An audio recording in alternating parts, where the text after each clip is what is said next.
Hello everyone and welcome to another fragrance review. Thank you so much for watching.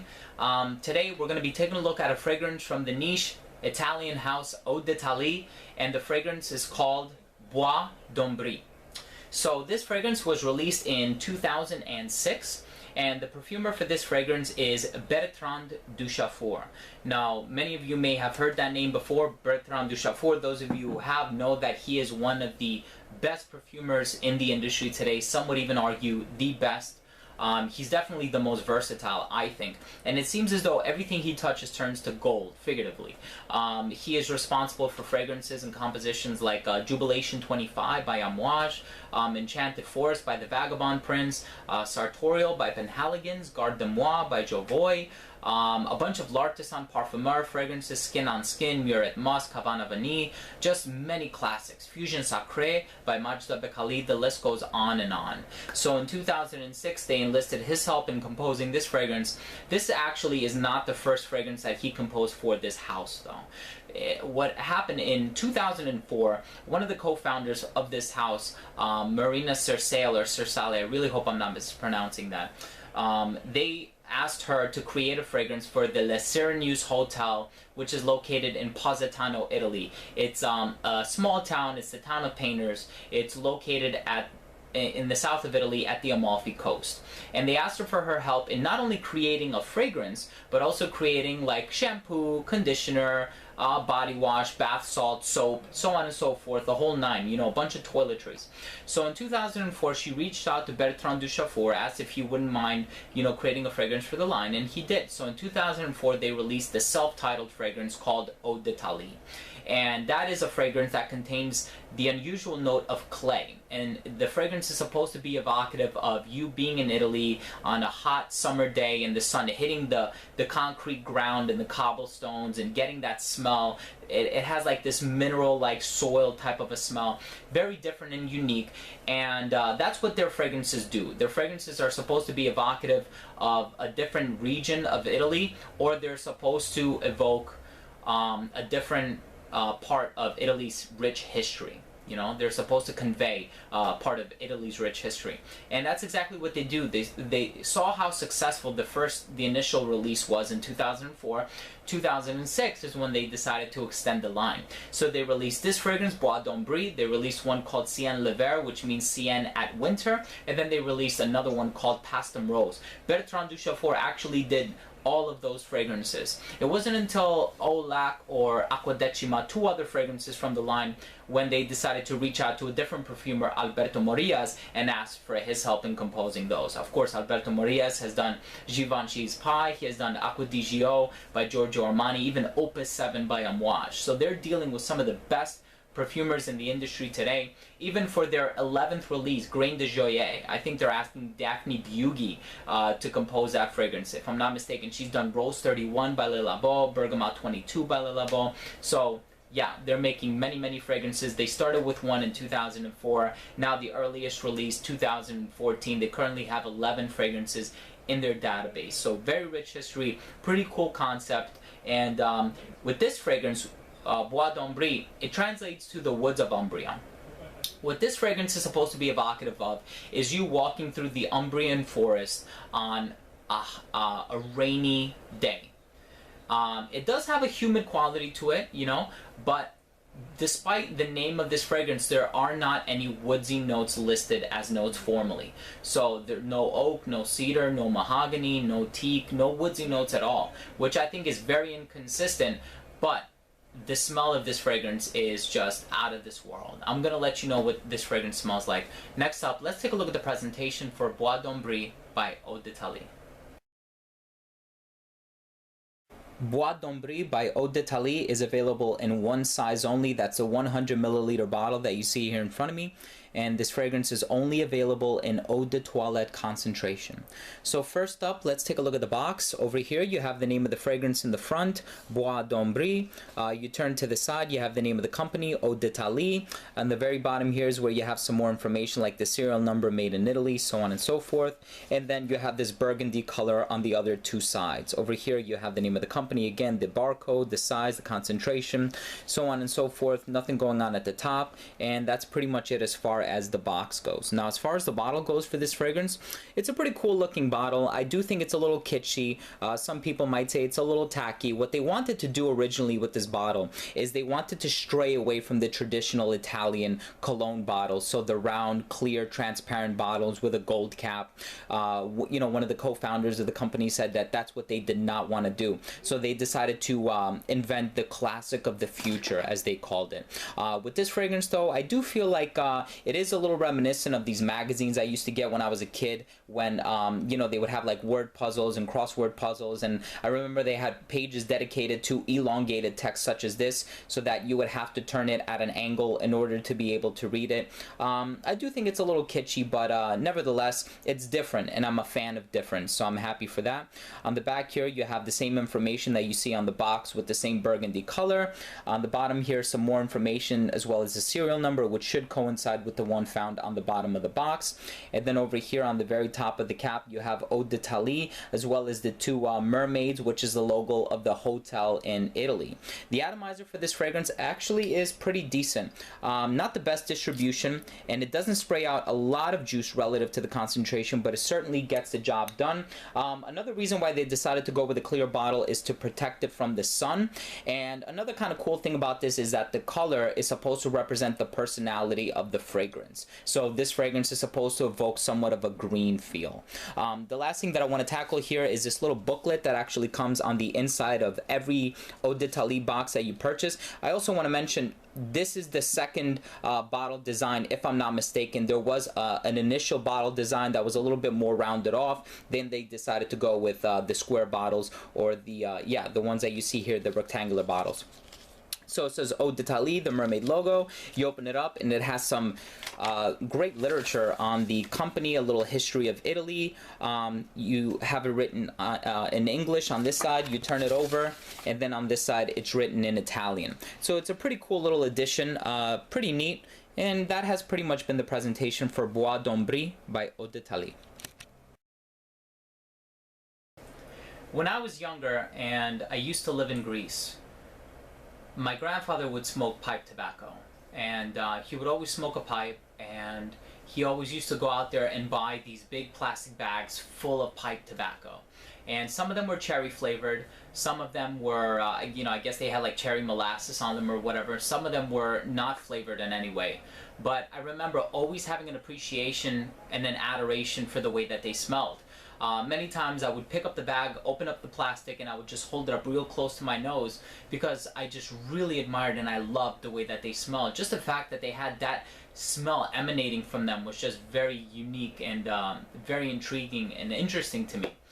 When I came across this fragrance in my fragrance journey, Tobacco Vanille by Tom Ford of the Private Blend line, I remember thinking to myself, this smells so much like the tobacco that my grandfather used to smoke. And then I came across this fragrance, and then I thought to myself, this fragrance smells exactly like the tobacco my grandfather used to smoke. I'm gonna go ahead and say this is the most authentic tobacco that I have ever smelled in a fragrance before. And I've smelled many. I've smelled Tobacco Vanille, I own it. I've smelled Tobacco Rouge by Phaedon, Tobacco Aurea, Costumor's Tobacco, Parfum de Marly's Herod, and Creed's Tabaron. Many of those I actually own. This fragrance is by far the most natural, most authentic tobacco I've ever come across in a fragrance before. And I'm saying that having the knowledge that there are so many other tobacco-based fragrances out there, you know, Spice Bomb by Victor and Rolf, the one by Dolce & Gabbana, this hands down beats all of them. And the reason I know that is because it recreates the memory that I have so strongly.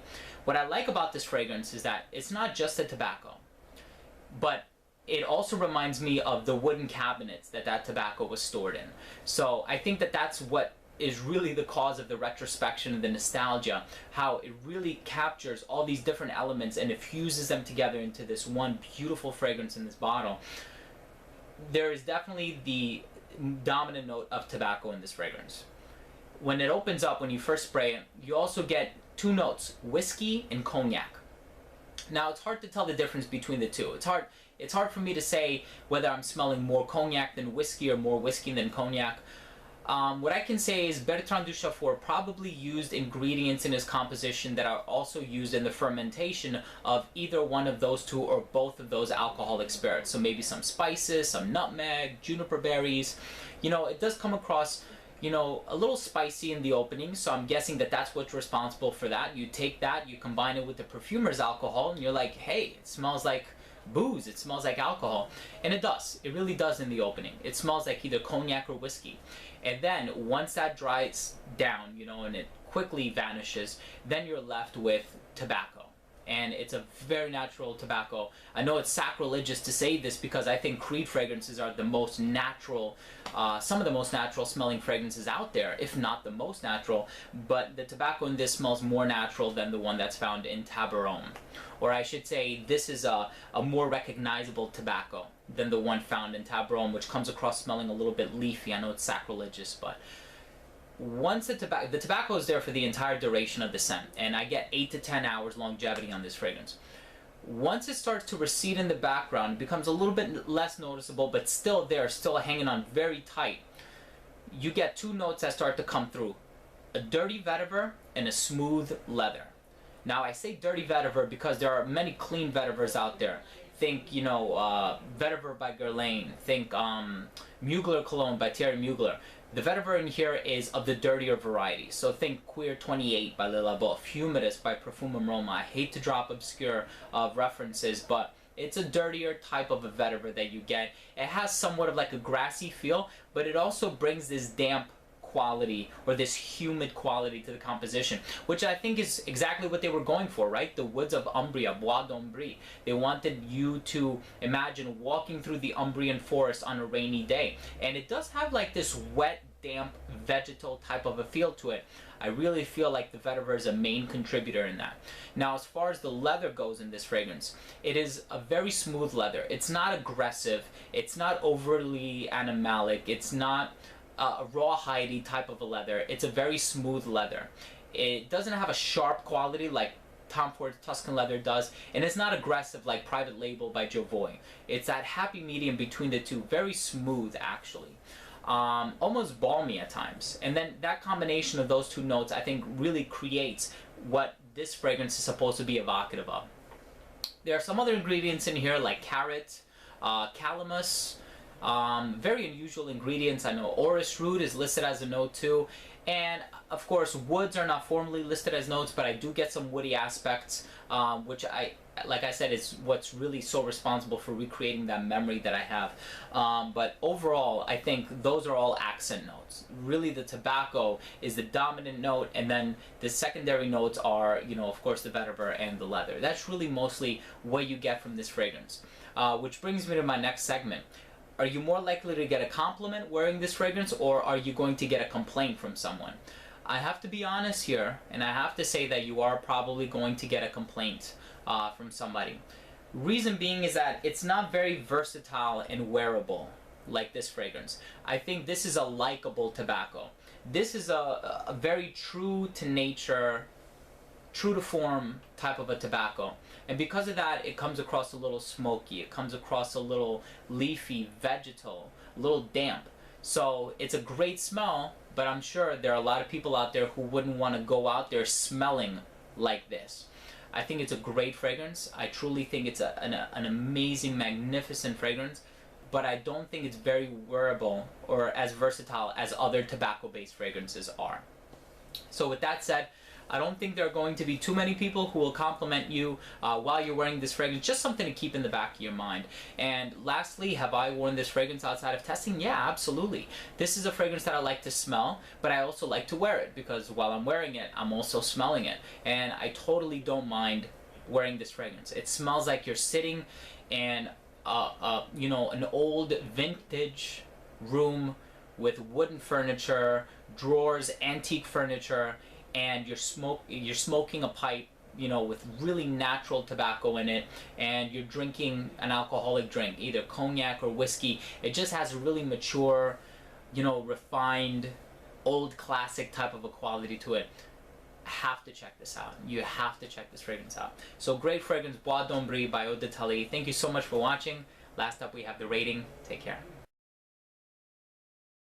First up, we have uniqueness and overall smell, and I'm going to give this fragrance a 9 out of 10.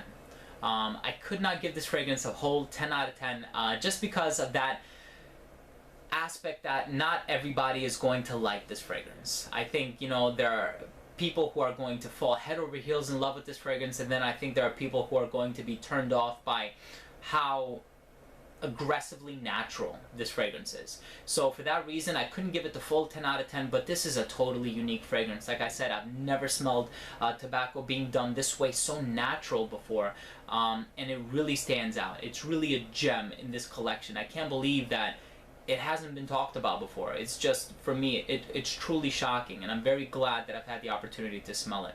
So I would give it a 9 out of 10.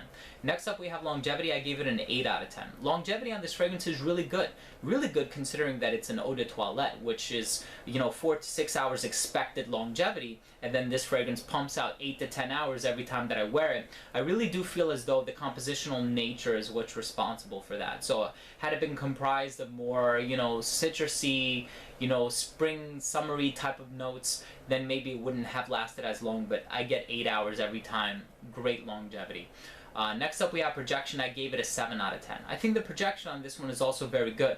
Like right now, for example, I'm wearing one spray on the back of my right hand, and I can smell it right now. Projection is really, really good. I do think that it projects very well in the first hour and a half to 2 hours, and then it starts to sit a little bit closer to the skin. I really don't think like this fragrance ever radiates beyond an arm's length, but the projection is very good, especially considering the compositional nature and how risky it's going to be, you wearing this fragrance in public. I wear it very comfortably, but it may be risky to some people, so just keep that in mind. I think the projection is actually right on point for this fragrance. I wouldn't want this one to, you know, be a beast mode, you know, projecting fragrance or anything like that.